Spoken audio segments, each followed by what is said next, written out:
Graça e paz, amados, abençoados de Deus. Estamos aqui mais um dia, nesse excelente dia. Que a graça de Deus seja manifesta na vida de todos nós neste dia. Que Deus te conceda graça, que Deus te conceda saúde, que Deus te conceda sabedoria e iluminação para entendimento das verdades sagradas, as verdades de Deus. E eu venho aqui ainda prosseguir sobre o assunto da oração. Só que o tema de hoje é as 3 orações na cruz. As 3 orações da cruz, na cruz. As 3 orações na cruz. Nós vamos falar das 3 orações feitas na cruz. Sabemos que na crucificação de Cristo Jesus foram feitas 3 orações, como eu falei aqui no assunto da oração. Eu citei até o ladrão da cruz. Eu queria prosseguir um pouco mais, que Deus me abriu a visão um pouco mais além, e eu queria participar com vocês. Então, abençoados, a oração foi feita na cruz por 3 personagens. 3 personagens oraram na cruz. Eu falei nos outros vídeos sobre 2 personagens, que foi Jesus e o ladrão que Jesus disse que estaria com ele no paraíso. Mas eu não falei do outro personagem, que foi o outro ladrão que estava na cruz também. Então esse também orou, e nós vamos ver isso. Ele fez uma oração ele fez uma oração na cruz incentivado, é a palavra correta, incentivado por aqueles que estavam embaixo da cruz. Ele fez uma oração, e nós vamos ler na passagem, porque nós vemos aí 3 orações. Então vamos ler aqui na passagem, Lucas capítulo 23, do verso 35 ao 43. 35 ao 43. Lucas 23, do 35 ao 46. Diz assim: E o povo estava olhando, e também os príncipes zombavam dele, dizendo: Aos outros salvou, salva-te a si mesmo, se é o Cristo, o escolhido de Deus. E também os soldados escarneciam, chegando-se a ele, e ele lhe apresentando-lhe vinagre, e dizendo: Se tu é o rei dos judeus, salva-te a ti mesmo. E também por cima dele estava um título escrito em letras gregas, romanas e hebraica: Este é o rei dos judeus. E um dos malfeitores que estavam pendurados blasfemava dele dizendo: Se tu és o Cristo, salva-te a ti mesmo e a nós. Então preste atenção aqui, eu vou dar uma pausa aqui. Vemos que esse ladrão, junto com o povo, ele fala a mesma linguagem do povo. O povo que estava embaixo da cruz estava zombando de Jesus com os soldados romanos. Incentivados, eles estavam zombando com uma incredulidade tal que eles diziam: Se tu és Deus, desce da cruz. O povo incrédulo, que carrega a incredulidade, a pessoa que carrega a incredulidade no coração, ela quer ver sinal. Eles queriam ver se realmente Jesus era o Filho de Deus, se ele era Deus. E eles queriam ver Jesus descer da cruz. Mas preste atenção, amados e abençoados em Cristo. Um dos propósitos do diabo, e quando nós em graça falamos do diabo, não falamos do ser, mas falamos da natureza carnal, da carne. Um dos propósitos do diabo no deserto era Jesus largar tudo e se banquetear dominar sobre os reinos, ser possuidor de tudo, todo o poder e toda a glória do mundo. Em outras palavras, a mesma proposta que foi posta no deserto, no jejum do deserto, foi posta agora diante da cruz, para ele descer da cruz. Em outras palavras, resumindo, a carne pedia para ele renunciar à cruz. Esse é o espírito das trevas, o espírito da carnalidade que se manifestava na carne daquelas pessoas que estavam lá embaixo com os soldados romanos. Então, o diabo carnal se expressou por meio daquelas pessoas, induzindo Jesus a negar a cruz, descer da cruz. Olha só o diabo aí presente. Você vê que ele não aparece com ser, com chifre, manifestado, não. Mas ele se manifesta por meio da carne humana. Porque ele é a carne. Então ele incita Jesus, zomba de Jesus e falou: tu não és Deus? Tu não és ungido de Deus? Desça da cruz então, tu não é o rei? Desça da cruz agora. Então a carne incitou o diabo, né, que nós conhecemos em graça, que é a carne, e não o diabo do sistema, o ser de chifre, o espírito voante, não. Nós conhecemos o diabo como a carne, e essa carne incitou Jesus a abandonar o propósito de Deus. E logo a seguir, ouvindo essas palavras, um dos ladrões que estavam sendo crucificados ali com ele, levantou um clamor a Jesus. Falou: tu não és ungido de Deus? Olha, o ladrão orou, ele clamou, ele falou: tu não és ungido de Deus? Salva-te a ti mesmo. Então o ladrão, ele começou a seguir a indução, porque ele era carnal, ele foi induzido a essa carnalidade, que ele era carnal, e ele também falou a mesma linguagem daqueles que estavam lá embaixo. Então a tentação, né, para tentar fazer Jesus renunciar, era tanto embaixo como em cima. Agora foi transferida para cima. Você vê, a tentação passou para cima. Tu não és ungido, salva-te a ti mesmo. Salvou os outros e não pode salvar a ti mesmo, salva-te a ti mesmo. Olha a oração daquele religioso, porque esse homem, ele conhecia as coisas de Deus, que ele olhou Jesus e falou que Jesus era ungido.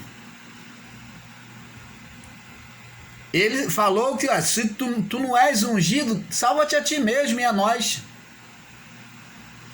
E então, o outro, vamos prosseguir aqui no verso 39. Um dos malfeitores que estavam pendurados blasfemava dele, dizendo: se tu és o Cristo, salva-te a ti mesmo e a nós. Verso 40.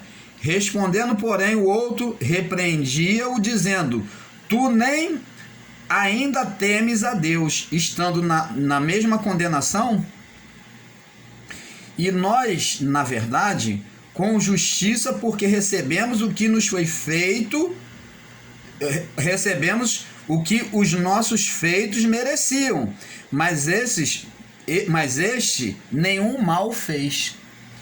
Então o ladrão que estava do seu outro lado, né?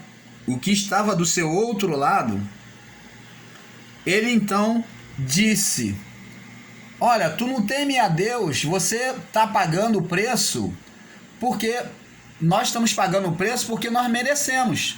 Tu não teme a Deus, não?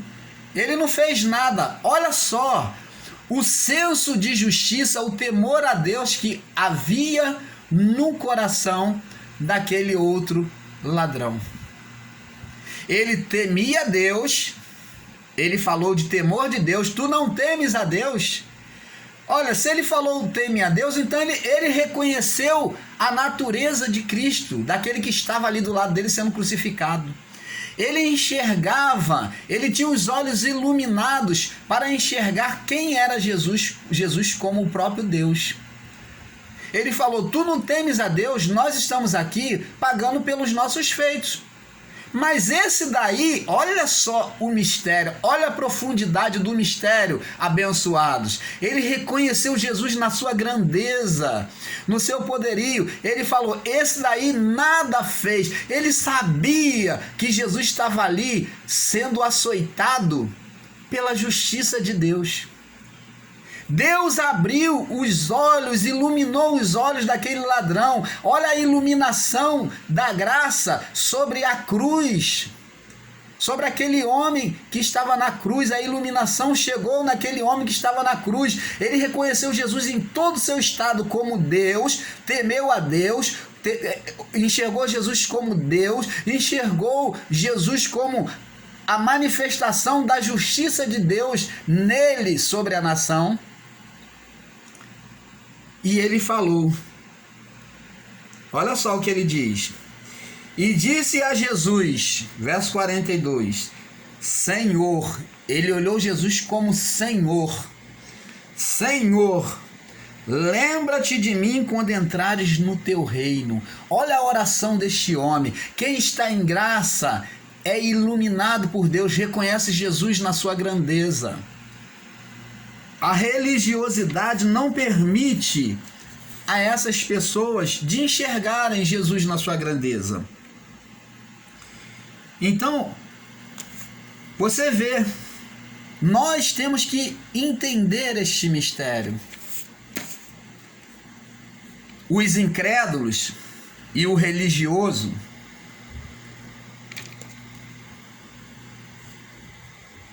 não têm diferença.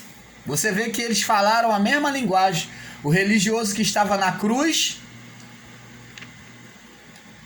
e o povo que estava lá embaixo falou a mesma linguagem, pedindo para Jesus negar a cruz e debochando dele.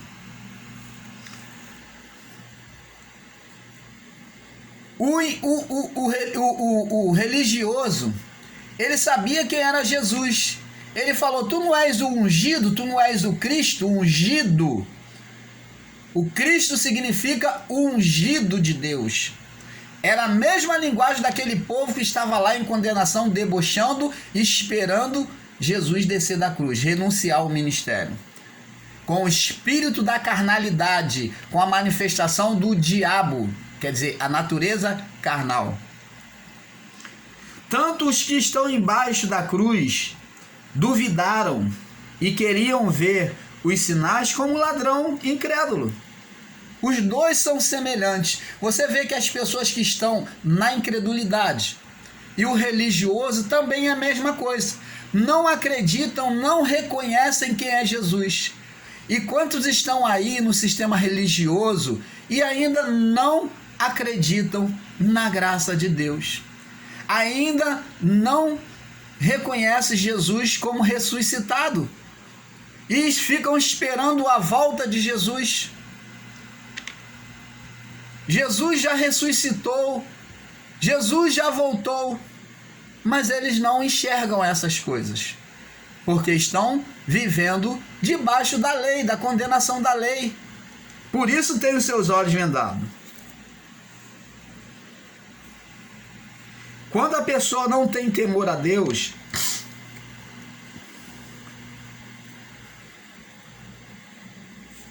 como aquele povo no deserto, quando Moisés subiu ao monte para receber os 10 mandamentos de Deus, e Moisés estava demorando lá, quando Deus estava passando os mandamentos para Moisés, nas leis de tábua, de pedra. Então, Moisés se demorando, o que o povo fez junto com Arão? Levantaram um burril de ouro.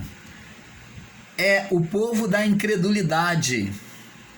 Então fizeram um outro Deus para eles, deixaram de ouvir a voz de Deus, deixaram o temor de Deus de lado. E é isso que é a proposta daquele ladrão que está sendo contra o propósito de Deus na cruz. Desce da cruz. Tu não é o Filho de Deus? E o outro falou, tu não temes a Deus? Tu não temes a Deus? Nós estamos aqui recebendo na carne o castigo dos nossos feitos, dos nossos delitos, mas ele nada fez. Você está vendo que até aí nessa passagem, nós vemos a revelação de Deus que a punição do erro da carne é na carne. E o ladrão, que foi a favor de Jesus, ele reconheceu isso, que ele estava sendo punido na carne, porque ele tinha que ser castigado na carne. Mas que diante de Deus, ele poderia receber a salvação. Ele poderia ser salvo, por isso ele pediu, Senhor, lembra-te de mim quando entrares no teu reino. Ele reconheceu a salvação espiritual, a salvação do espírito, porque ele sabia que na carne ele já iria sofrer o juízo. Ele não pediu para sobreviver no corpo, não. Ele pediu a salvação do espírito. Aqueles que estão na lei cogitam as coisas da carne. Aqueles que são espírito cogitam as coisas do espírito. O sistema religioso é carnal e eles só olham prosperidade, só olham as coisas desta vida. Eles não acreditam na salvação do espírito, na predestinação da salvação. Então, amados, que nós possamos refletir sobre isso. Isso é mais uma palhinha. E vamos orando a Deus para que Deus me conceda sabedoria, iluminação a cada dia, porque vem coisas boas por aí. Deus, Ele é bom a todo tempo. Deus é maravilhoso. Ele tem iluminado as nossas mentes e coração. E que a paz de Deus seja com cada um de vocês. Um excelente dia a todos vocês, em graça.